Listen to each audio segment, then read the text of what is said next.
wabarakatuh. Alhamdulillahirabbil alamin wassalatu wassalamu ala asyrafil anbiya'i wal mursalin nabiyina maulana Muhammadin wa ala alihi wa sahbihi ajma'in. Amma ba'd. Bapak dan Ibu yang dimuliakan Allah Subhanahu wa taala, jamaah Masjid Iqra BPT yang selalu berbahagia insyaallah Subhanahu wa taala, puji dan syukur kita panjatkan kepada Allah. Pada hari ini kita bersama-sama berkumpul kembali di tempat yang mulia ini dalam rangka melakukan salah satu kewajiban kita, dan insyaallah kita akan hadirkan dengan tausiah. Selawat dan salam semoga selalu tersampaikan kepada junjungan kita, penerus kita, panutan kita, Nabi Muhammad SAW, beserta para keluarga, sahabat tabi'in dan seluruh pengikutnya yang senantiasa mengampilasi jejaknya dan mengikuti sunnah-sunnah.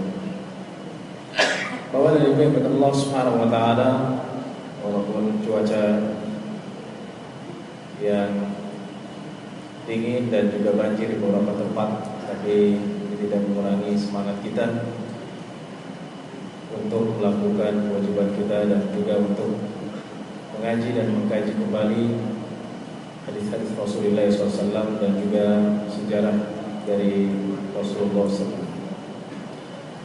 Pada bulan yang lalu telah saya sampaikan sejarah lahirnya Rasulullah dan apa saja hikmah dari lahirnya Rasulullah SAW. Maka pada kesempatan kali ini saya akan membahas tentang sifat-sifat Rasulullah SAW sebelum beliau diutus sebagai Nabi.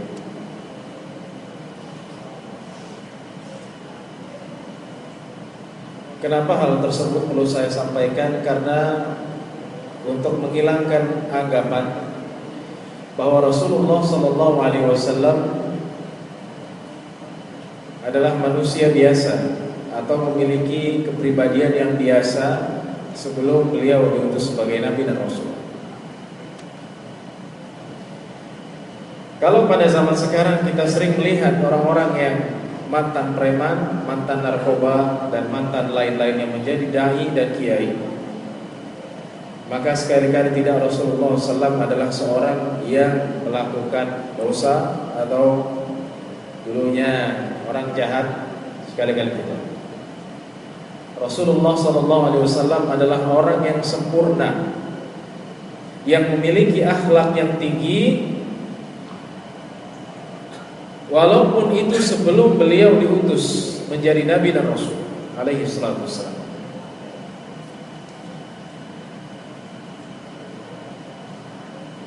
Walaupun lingkungan yang Rasulullah hidup, sudah saya bahas bulan yang lalu, adalah lingkungan yang penuh dengan kesyirikan. Mereka menyembah berhala, melakukan perzinahan, perjudian. Tapi bagaimana Allah Subhanahu wa taala menjaga Rasulullah SAW sebagai pribadi yang sempurna, sehingga Rasulullah SAW bersabda, "Innama bu'itsu li utammima makarimal akhlaq." Dalam riwayat lain, salihal akhlaq. Sesungguhnya aku diutus untuk memperbaiki, untuk menyempurnakan akhlak yang baik. Kita tahu semua hadis itu, bahkan waktu kecil sudah kita hafal. Maksudnya adalah bahwa akhlak itu sudah ada pada diri Rasulullah SAW. Menyempurnakan artinya mengembalikan akhlak-akhlak yang baik kepada dasar-dasar agama dan ajaran. Artinya kalau kita punya tradisi dan budaya yang baik dan kita lakukan itu karena budaya dan tradisi, maka kita tidak mendapat pahala dari Allah Subhanahu wa taala. Satu kampung mereka semua mempunyai pribadi yang baik, ramah, menjamu tamu dan lain-lain. Tapi didasari dengan tradisi, bukan didasari dengan agama Islam. Maka tidak ada pahala di sisi Allah Subhanahu wa taala. Ketika seseorang melakukan akhlak yang baik, didasari iman kepada Allah Subhanahu wa taala, maka ia akan mendapatkan pahala dari Allah Subhanahu. Oh, kalau saya berbuat kepada orang tua, berbuat baik kepada orang tua, maka saya akan diberikan surga. Nah, itulah motif agama. Oh, kalau saya meninggalkan korupsi dan kolusi, maka saya akan diberikan surga Allah Subhanahu wa taala. Kalau saya melakukan korupsi, maka saya akan diancam dengan neraka, dan nanti harta orang-orang yang saya aniaya, orang yang saya ambil hartanya, mereka akan meminta kepada saya pada hari kiamat. Nah, itulah dasar agama. Sehingga orang ketika melakukan satu kebaikan, ia meyakini bahwa ini adalah tuntunan dari Allah dan Rasul.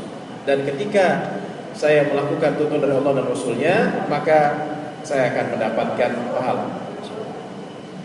Bapak dan Ibu yang dimuliakan Allah Subhanahu wa taala, sifat yang sangat terkenal ketika Rasulullah diutus, sebelum diutus menjadi Nabi dan Rasul, adalah yang pertama adalah as-sidqu, kejujuran. Jadi Rasulullah sejak kecil tidak pernah berbohong, bahkan dalam seumur hidupnya tidak pernah berbohong, alaihi salatu wassalam. Dan itu disaksikan atau diberi kesaksian oleh para orang yang mencintainya dan orang yang memusuhinya. Suatu hari Abu Sufyan ketika itu belum masuk Islam, pergi ke Romawi, bertemu dengan raja Romawi yang namanya Herakl, bahasa kitanya Hercules ya. Jadi Hercules itu bukan orang Algojo yang bisa ngangkat batu besar, tapi Hercules itu adalah dalam bahasa ini adalah raja Romawi. Di situ berdialog dengan Hercules, raja Romawi, dan Abu Sufyan ketika itu belum masuk Islam mengadukan perkara seorang yang datang mengaku nabi.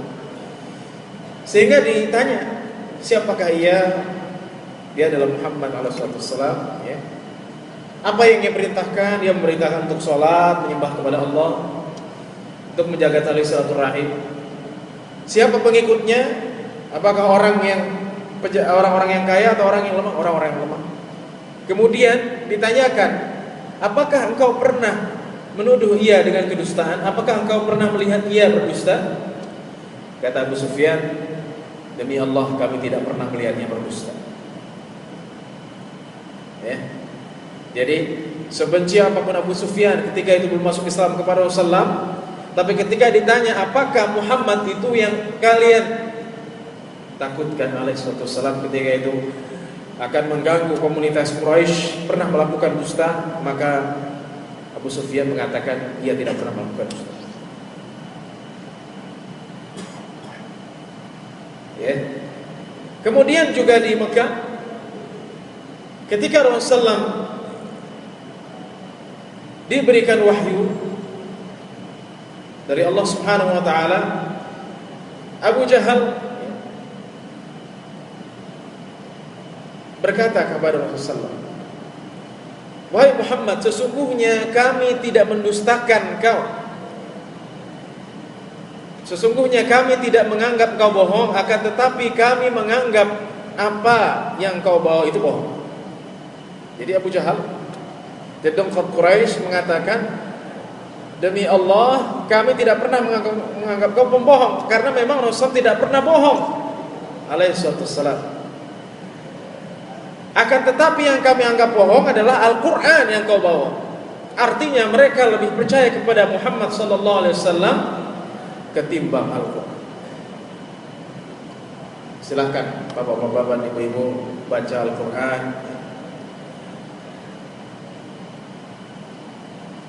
Tidak ada satu ayat pun di dalam Al-Quran yang menceritakan orang-orang musyrikin menuduh Rasulullah SAW dengan kebohongan. Tidak. Rasul itu sebagai orang gila, penyair, tapi tidak ada sebagai pembohong. Ya. Kenapa? Karena mereka tahu bahwa Rasulullah tidak pernah bohong, sehingga mereka tidak pernah menuduhkan hal itu terhadap Rasulullah. Syairun majnun.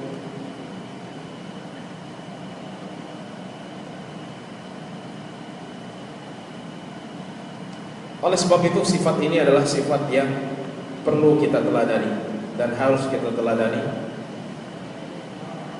khususnya di akhir zaman ini ketika kejujuran menjadi hal yang mahal. Susah kita dapatkan orang jujur, lebih banyak kita dapatkan orang pintar ketimbang orang jujur.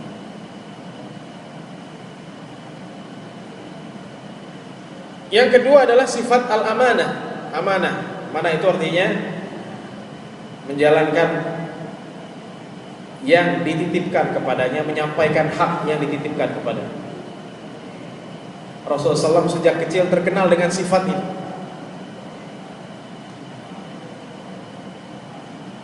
Suatu hari kaum musyrikin, mereka berkumpul di depan Ka'bah dan berselisih untuk mengambil orang yang akan merenovasi Ka'bah.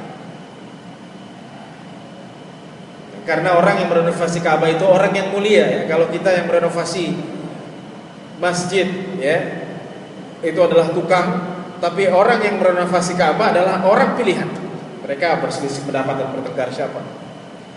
Sehingga mereka memutuskan begini saja. Orang yang pertama kali masuk Masjidil Haram ya, ketika kita berdebat, maka kita jadikan dia sebagai orang salah satu orang yang akan merenovasi Ka'bah. Ketika mereka berdebat dan sampai keputusan ini, Rasulullah masuk Masjidil Haram, langsung Nabi Muhammad SAW ditanya, Muhammad anak siapa? Abdullah bin Abdul Muttalib alaihissalam. Maka ketika itu pula Nabi Muhammad SAW yang ketika itu masih kecil,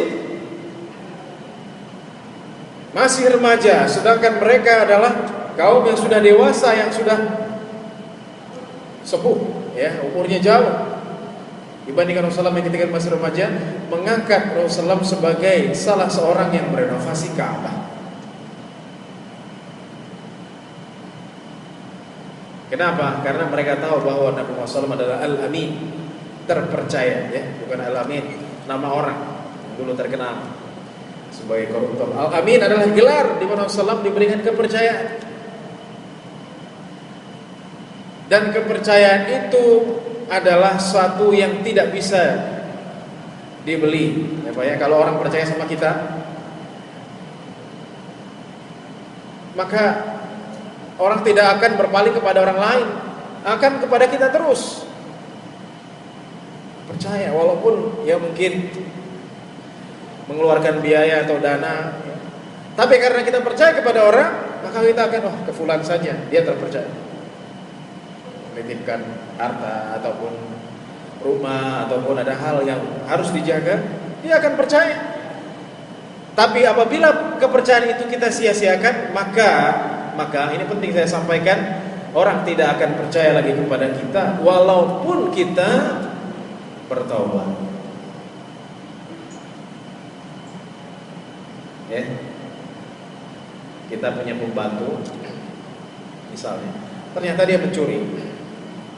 Katanya baik ya, 200 tahun, ternyata mencuri. Kita keluarin. Terus di kampungnya bilang bahwa pembantu ini sudah tobat, gak mencuri lagi. Kira-kira kita percaya atau enggak? Ada seorang anak, dia punya kebiasaan buruk, ambil harta orang, curi, sehingga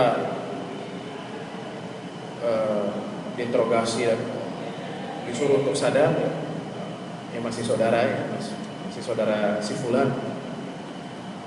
Akhirnya dia bertobat dan anak ini keluar dari rumah, kemudian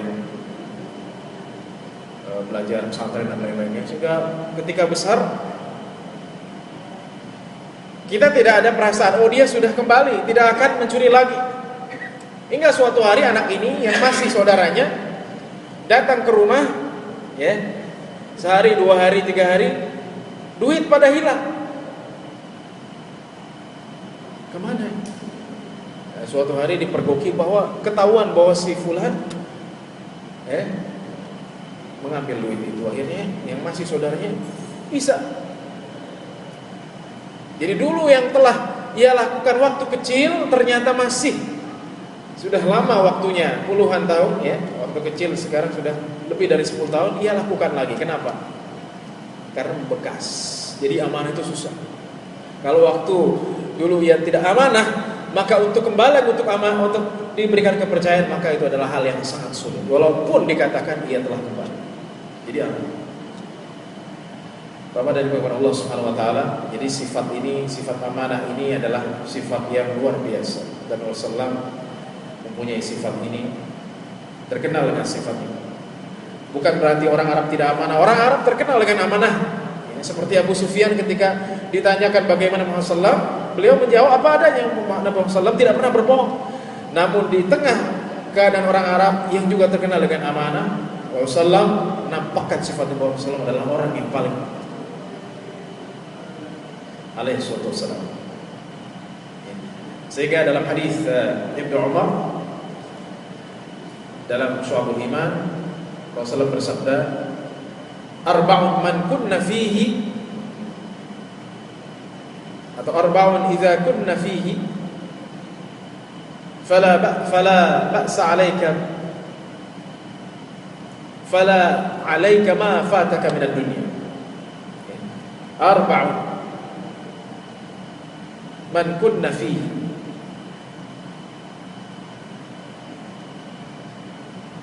fama 'alaika ma fataka min ad-dunya. 4 hal yang apabila terkumpul di dalam engkau, di dalam seseorang, maka tidak masalah dunia. Mau dunia tidak dapat, mau usaha belum maju-maju atau pangkat belum naik-naik, gak masalah, asal 4 ini engkau punya. Apa kata Rasulullah? Yang pertama adalah sidqul hadis, berkata yang jujur. Wa hifdzul amanah, dan menjaga amanah. Wa husnu khaliqatin, dan akhlak yang baik. Wa iffatu mat'amin, dan makanan yang halal. Yang didapatkan halal. Jadi kalau engkau punya 4 ini, jujur, jaga amanah, akhlak yang baik, makanan yang halal, maka dunia bagi kamu tidak masalah. Asal kau punya 4 ini, dunia menjadi kecil karena kau punya 4 ini, kau akan bahagia. Dan itu memang kenyataan. Banyak orang-orang yang bohong, hidupnya bohong, tidak jujur, ia akan mendapatkan kegelisahan. Karena benar Rasulullah mengatakan, fa inna as-sidqa tuma'nina wal kadhiba riba. Karena sesungguhnya kejujuran itu adalah ketenangan, dan bohong itu adalah kebimbangan. Ini perlu kita renungi, dan sangat luas, khususnya yang sudah berumah tangga. Jadi kalau suami bohong kepada istri, sebaliknya istri bohong kepada suami, dalam kesehariannya, dalam perkara rumah tangganya, maka yang terjadi, rumah tangga ini tidak akan pernah mendapatkan sakinah, mawaddah. Jadi perlu kejujuran, Suami tidak berbohong kepada istri, istri juga begitu. Suami pergi kemana Pak? Dinas, padahal nggak tahu keluyuran,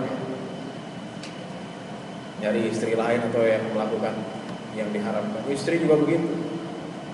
Ditanya rumah baik-baik, padahal istrinya keluyuran tuh. Jadi kejujuran. Suami ditanya punya berapa penghasilan, cuma segini, padahal dia punya uang banyak. Berbohong. Jadi bohong ini akan menyebabkan kebimbangan, kegelisahan, dan kalau kita gelisah di dunia, maka kita tidak akan mendapatkan ketenangan. Yang ketiga adalah sabar. Rasulullah terkenal dengan kesabaran. Rasulullah beberapa kali ketika masuk masjid, ketika sujud,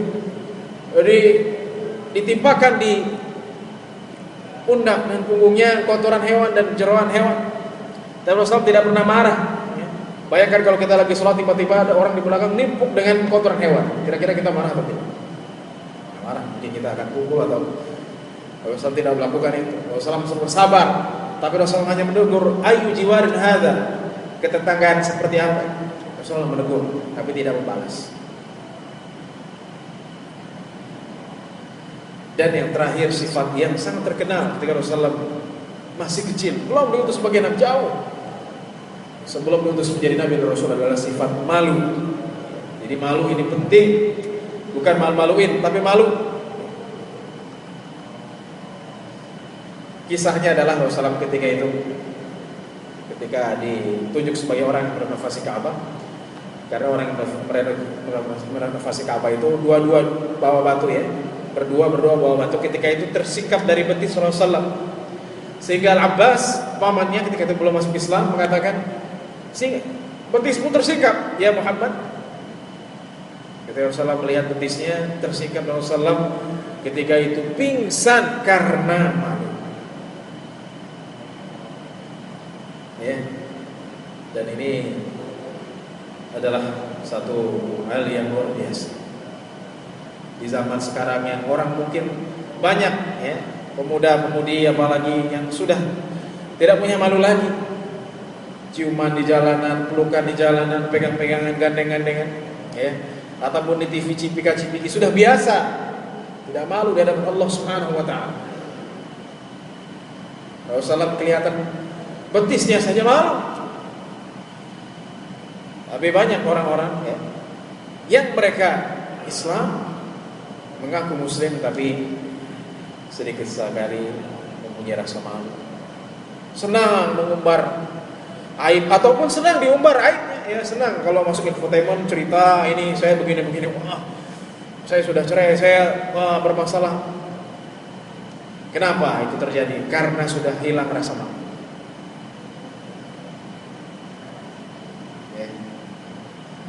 Karena sudah hilang rasa malu.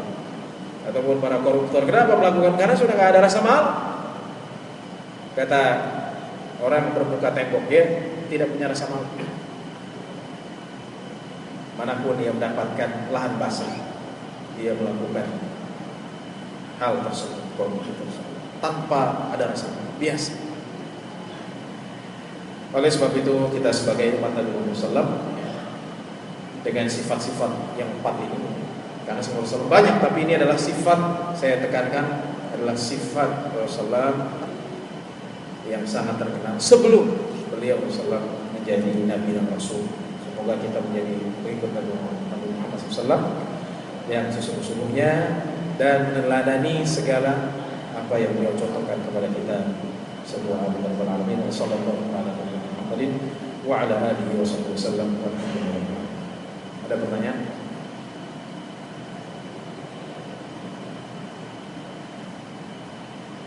Cukup, baik kita cukupkan dengan membaca kafaratul majlis. Subhanallah wa bihamdihi, asyhadu an la ilaha illa anta, astaghfirullah.